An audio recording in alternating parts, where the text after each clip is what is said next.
ရန်ချစ်တယ်ခွင့်မတော့ဆိုပြီးတော့အမြဲတမ်းချင်းထိတ်ခံရတဲ့ရာသီဝင်လေးကတော့ Libra, Cancer, Pisces နဲ့ Aquarius တို့ဖြစ်ပါတယ်။ Pisces လေးတွေဆိုလို့ရှိရင်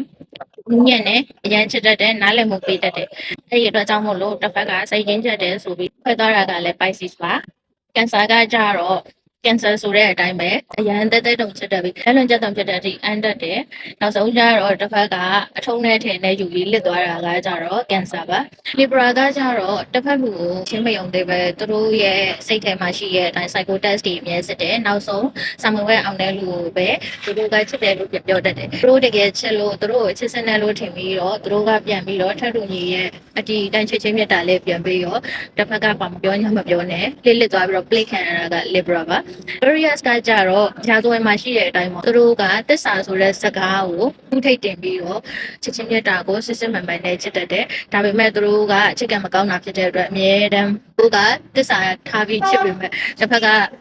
တစ္ဆာကိုတစ်တာလောက်စိတ်ဝင်စားတာဖြစ်တဲ့အတွက်နောက်ဆုံးချိန်ပါကြီးဖြစ်တတ်တာကတော့ Aquarius ပါဆရာမပြောတဲ့အထက်မှာဘယ်ရာသီကွင်းလေးတွေဘယ်နှယောက်လောက်မှန်လဲဆိုတာမင်းခဲ့ပေးပါအောင်။ဘာအကြောင်းအရာတွေကိုသိကျင်လဲဆိုတာကိုလည်းဆရာမကမှတ်မှရေးပေးခဲ့ပါ။အဲ့တော့နဲ့ဘေးတွေမေးမယ်ဆိုရင်တော့ Viber နံပါတ်မှာလာမေးလို့ရပါတယ်